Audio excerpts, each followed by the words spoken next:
Hi, my name is Natasha Jeffrey Vavari.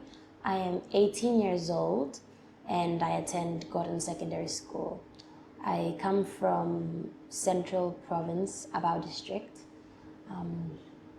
I am an avid reader. I love to read, and my post on my experience on the Parliament House was just me expressing my views and my experience on being a first timer at the Parliament House, and I wasn't expecting such response from people all over social media, but I'm glad that I actually posted and shared my experience, because it has led me to be here today to share with you more of my experience. Yeah. Okay. Natasha, you mentioned about being in awe of the beautiful architecture of the House of Parliament. Beyond the aesthetics and beauty, what thoughts and emotions did the experience evoke for you as a young Papua New Guinean woman? That is a great question. In that moment, as I was walking up the stairs towards the entrance of the Parliament House, I felt overwhelmed by a sense of duty and obligation to my country folk. Just being in that space made me think of the many challenges and struggles that our founding fathers had to endure to create our now independent state.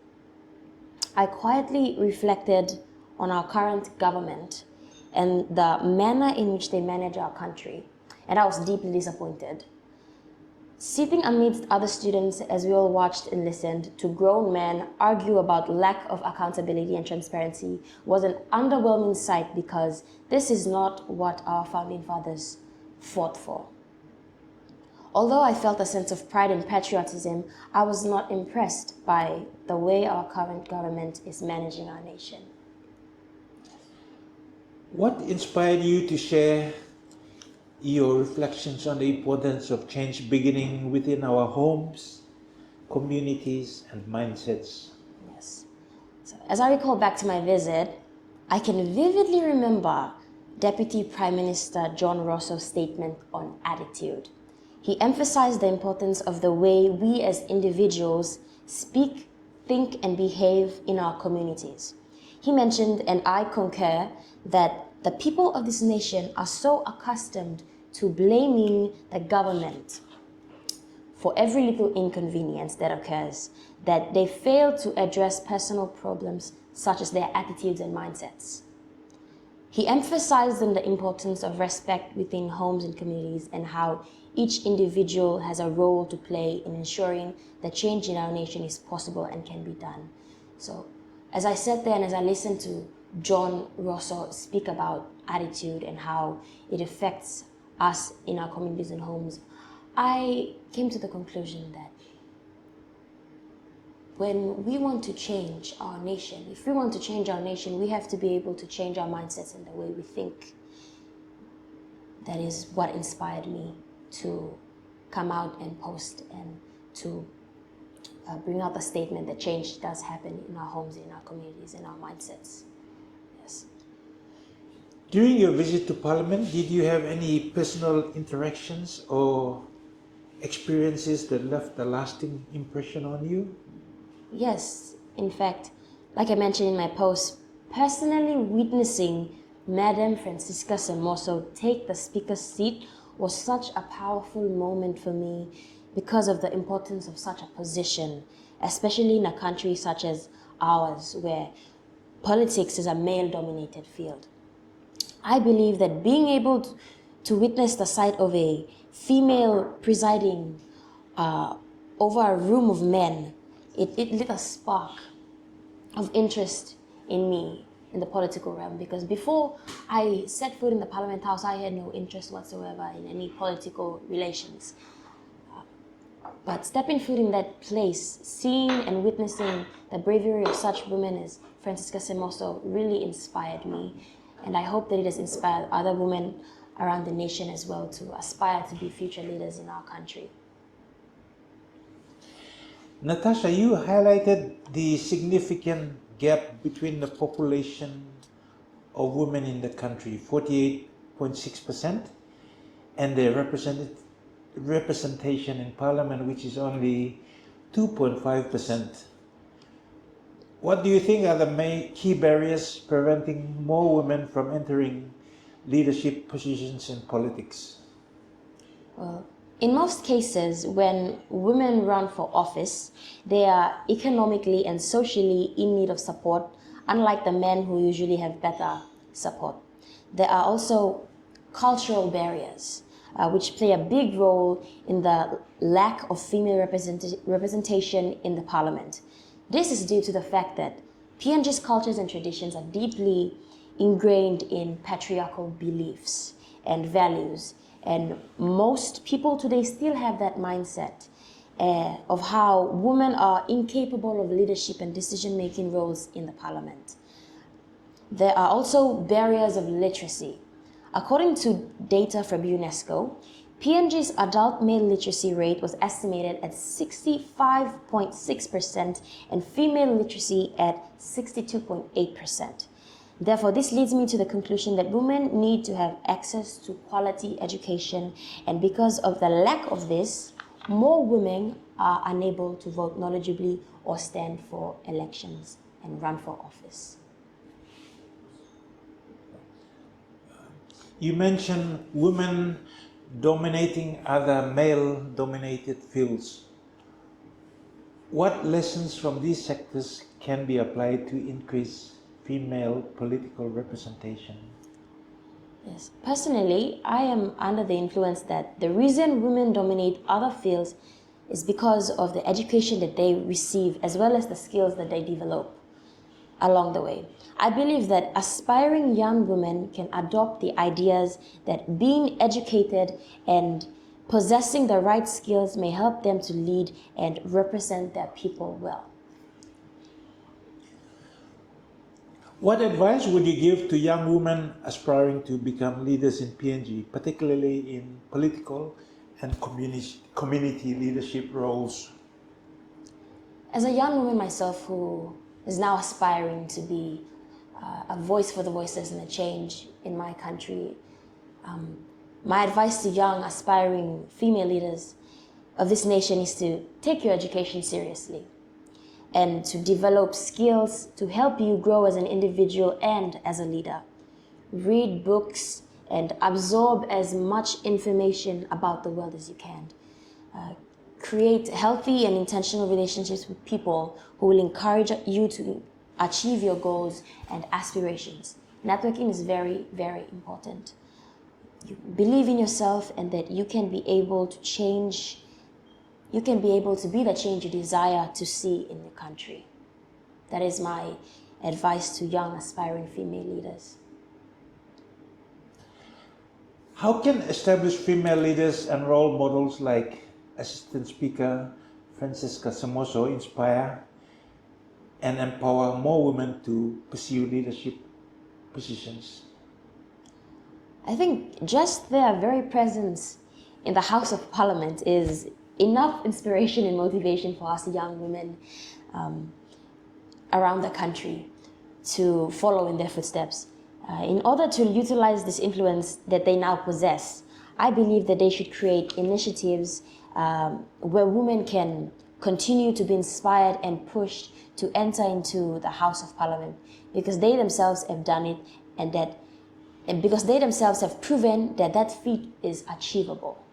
So I believe that these women in the Parliament should create initiatives for us younger women as well, aspiring leaders, to be inspired and pushed to enter into the House of Parliament, because they've already achieved that feat and they've proven to us that it is achievable and it is possible that women can be leaders in the Parliament.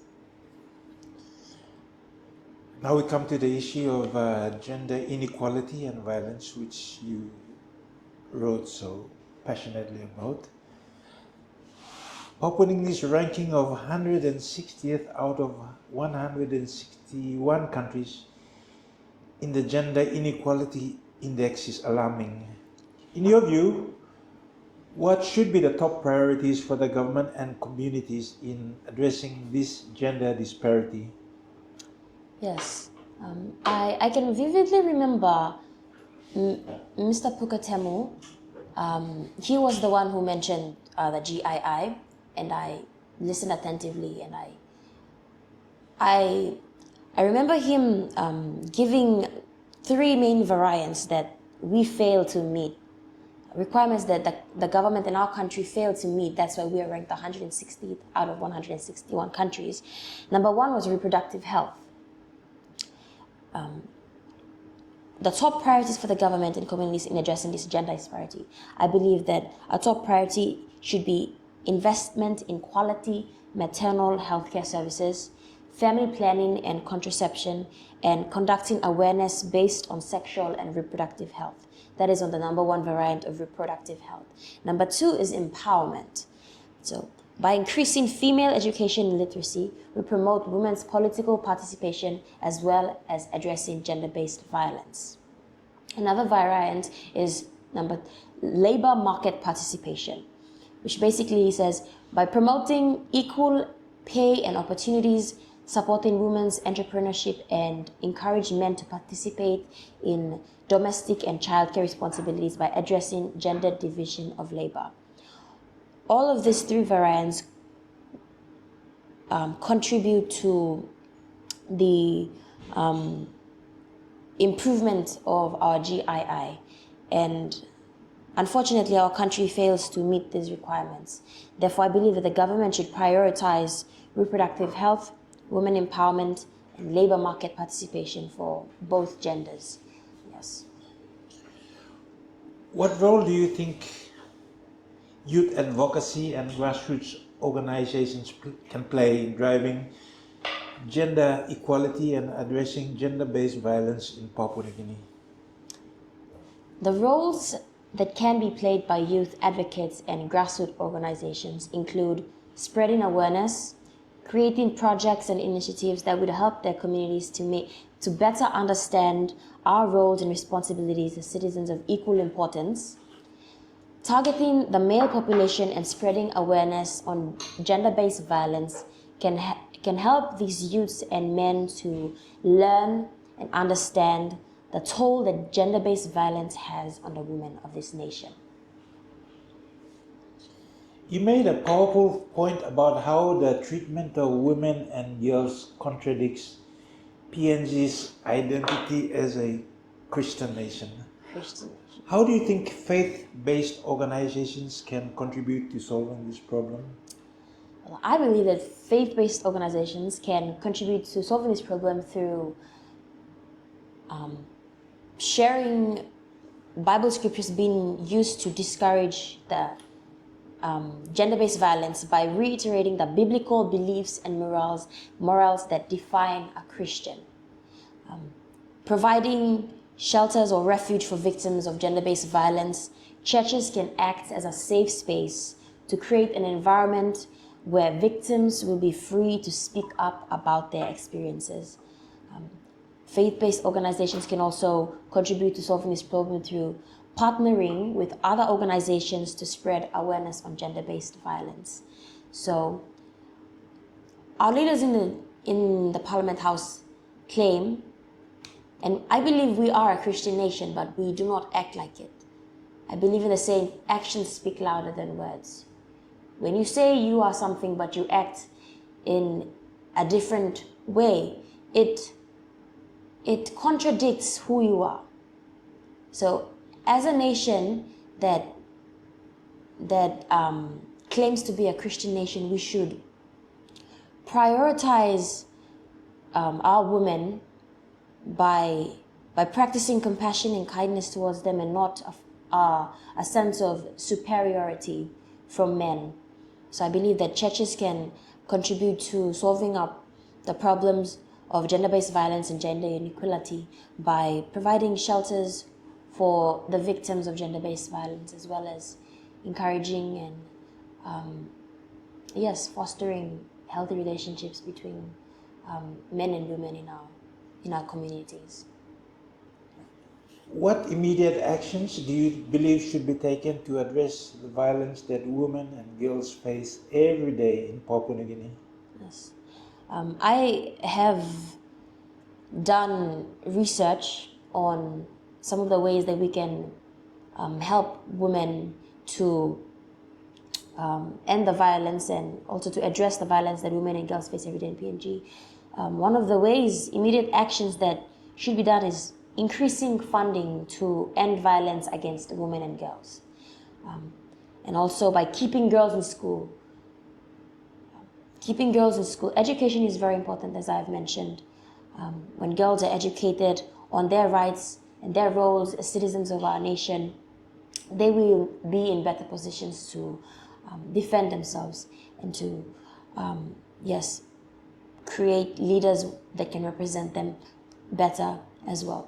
So, and also financially supporting females. This is a big issue and an action that should be immediately addressed to ensure that violence is prevented against women and girls.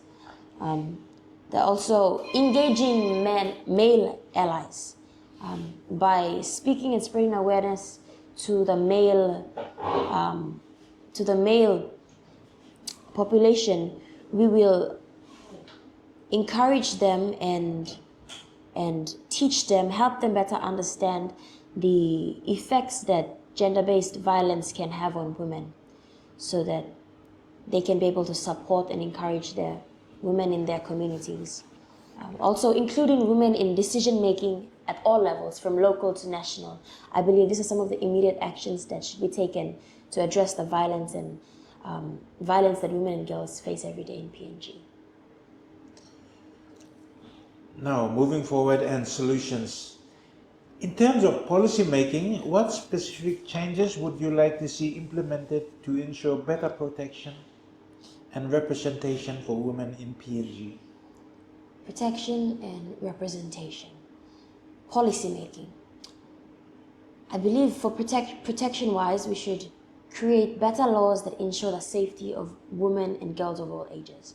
I, speaking from a young woman's perspective in this country, when I see a law enforcement vehicle, usually they are a symbol of security. But when I see a police vehicle, I don't feel safe. I feel the opposite of safe. I feel as though I should seem as though I'm innocent, acting in a way that does not attract their attention to me. I just don't feel safe around the law enforcement, the people that are supposed to be protecting me. So I believe that we should create better laws that ensure the safety of women and girls of all ages. Also, there should be strict laws and policies that will hold the perpetrators of gender-based violence accountable. Most times, women are afraid to speak up about their experiences on gender-based violence.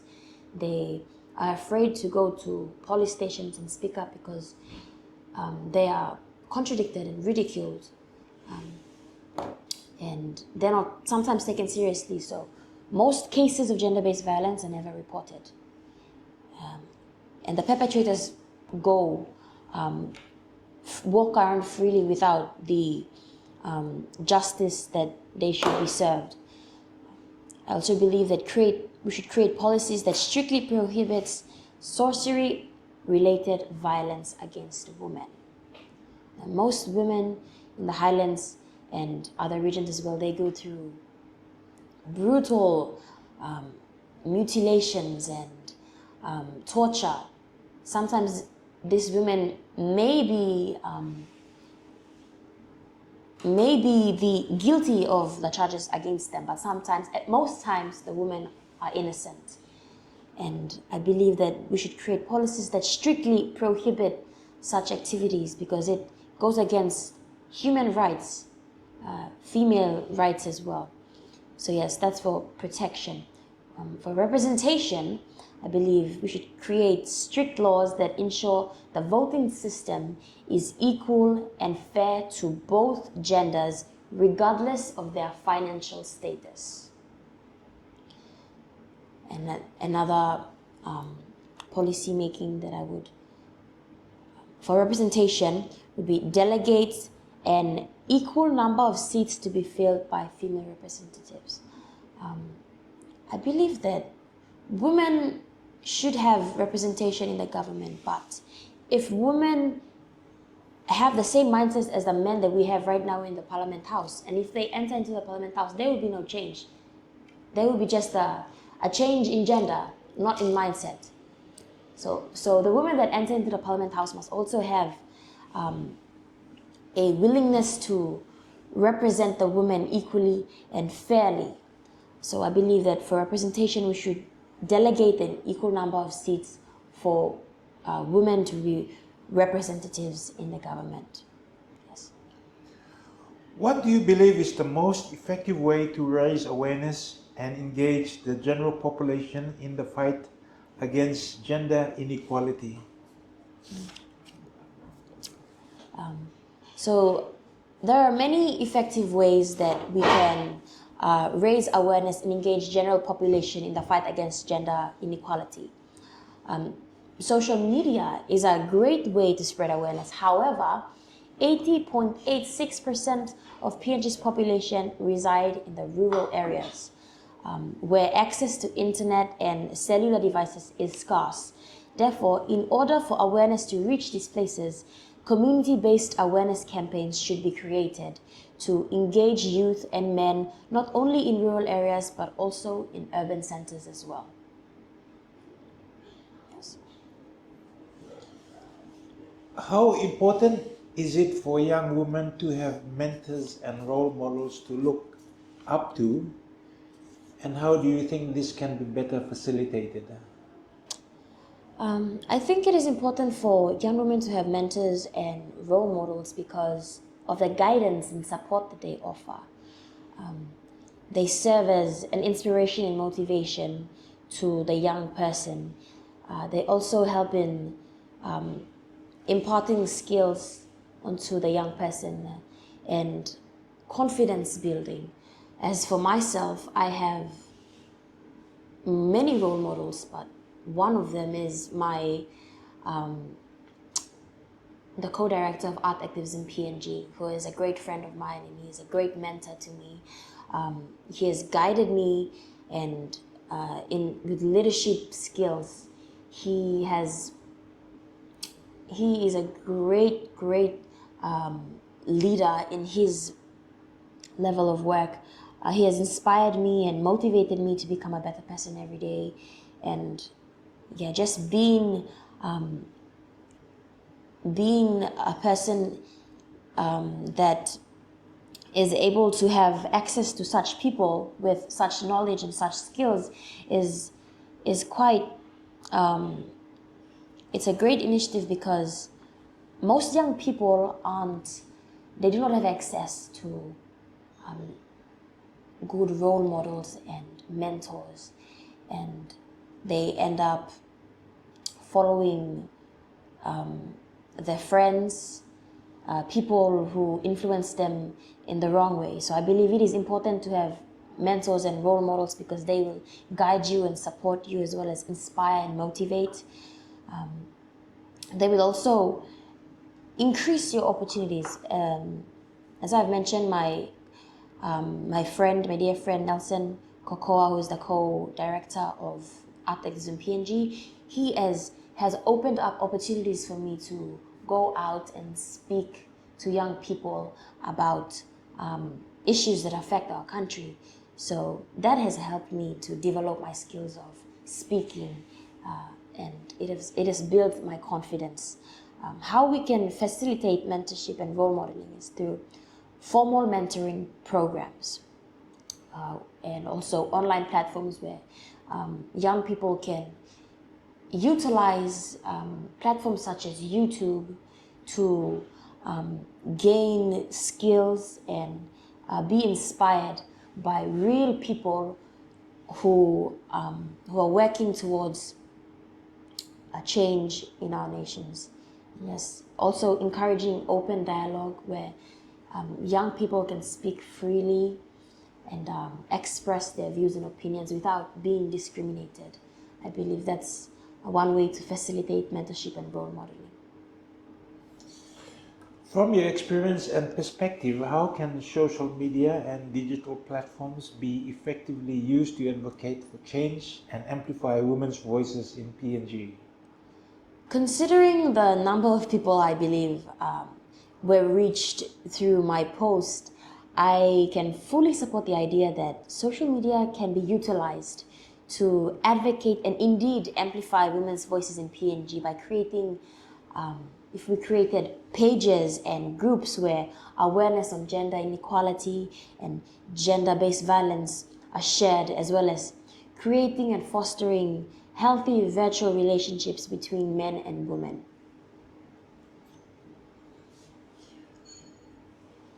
Okay, we come to your personal insights.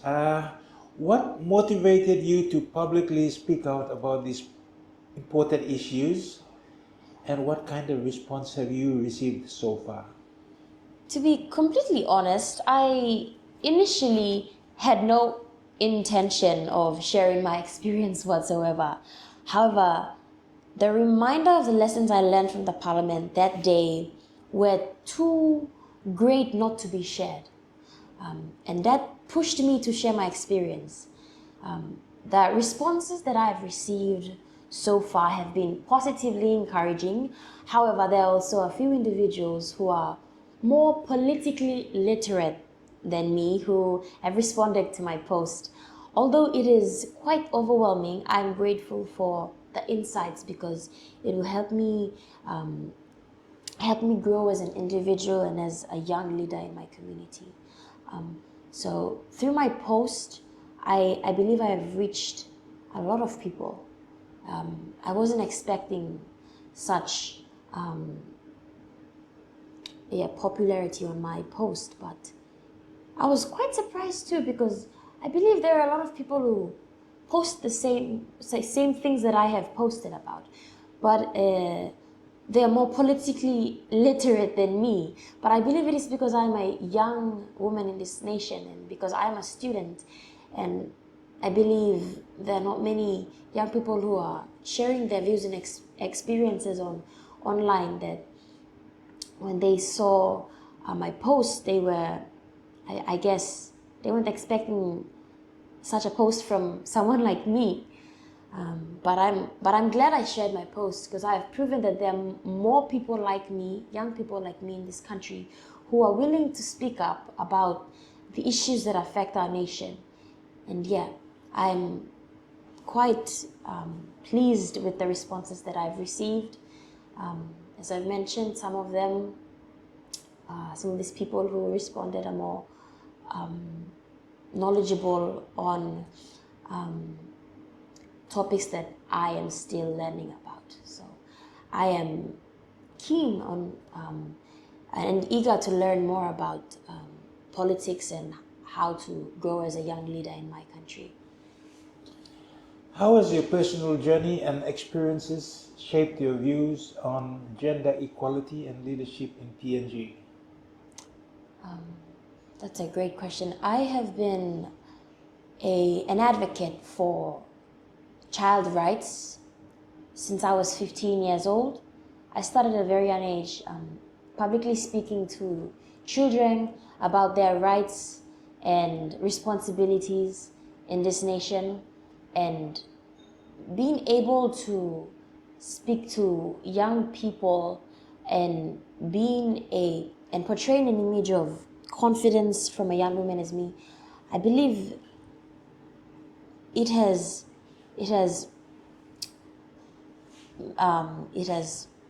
created a notion in my mind that women should and must have equal representation in our country. I come from a family of majority of my family members are females, and I have 4 sisters, and my dad is the only man in the family. So he is a great role model to me, and he treats us equally because we are only females in the family. And my experiences in my home have impacted me and shaped me to become a woman leader, to put myself out there and to advocate for more equality, for women's rights, and being leaders in PNG. I believe my families and my experiences as a child advocate have really shaped me to move in the direction of leadership and advocacy for females in PNG. Last question. What are some of your future aspirations when it comes to advocating for women's rights and leadership opportunities in Papua New Guinea? Yeah, to be completely honest with you, I have been avoiding politics. Rightfully so, because like I mentioned in the first question, I'm quite disappointed with the management of our country by our leaders. I used to have so much confidence in these people, and they have greatly disappointed me. So I had no intention whatsoever or interest in politics, but being able to, on that day when I entered the Parliament House, I was greatly impacted, I would say. I felt overwhelmed because I've had recurring thoughts about politics, but I've never really given in to those urges. I am more of a STEM subject. I'm into more STEM subjects, and as I mentioned, I avoid politics, but I realized when I went to the Parliament House that I cannot avoid politics any longer, because one way or another, it will involve me. It does involve me. It involves every single person in this country. Politics affects us, each of us as individuals. So as I was in the Parliament House, I noticed how the politicians, how they spoke to each other, how they debated, and I inferred that these parliament sessions are basically politicians politely dissing each other. This is from my own opinion. I believe that there's a lack of transparency, lack of accountability, and I want to become, I want to be different from the leaders that we have now in the parliament. I want to aspire and encourage young females out there to follow their dreams if they want to pursue leadership roles. My future aspirations is to continue to learn and grow as much as possible so that I can be able to help not just the women, but everyone in the country as a whole. When I grow up, I want to become a woman that will represent my country folk in other countries as an ambassador. I believe in our nation and its people, and I think it's time that they start believing in themselves. Thank you. Natasha, before we finish, you speak and write very well. Thank you. Where did you Well, get this from? I started reading at when I was 9 years old. I know that's not really an early age, but I started school at a pretty late, and I was always so hungry to go to school, as far as I can remember. I've always wanted to learn, to know more about my surroundings and people, and yeah, that has encouraged me to read a lot of books. So my family and my friends, they know me as a bookworm, and I believe in the saying, a reader is a leader. So my English and the way I write and speak is all thanks to reading, and reading good books that will help you, most especially the Bible. The Bible was the first book that I learned how to read. I remember not being able to read and just highlighting verses in the Bible, and then eventually I began to start to read, and the Bible was the first book that I learned how to read, and I'm thankful that is the fact and how I learned how to read, because I believe that knowledge and wisdom come from God and Him alone. And I believe as a leader, you should be God-fearing, because God-fearing leaders create God-fearing countries. And my literacy all comes from reading. When you read books, it inspires you, it changes your mindset. It really changes you as a person, as an individual. But most importantly, as I mentioned, reading the Bible, it instills good moral principles and helps you become a better person. And as I mentioned, it is a great thing to have leaders who fear God, because, as I mentioned, God-fearing leaders create God-fearing countries.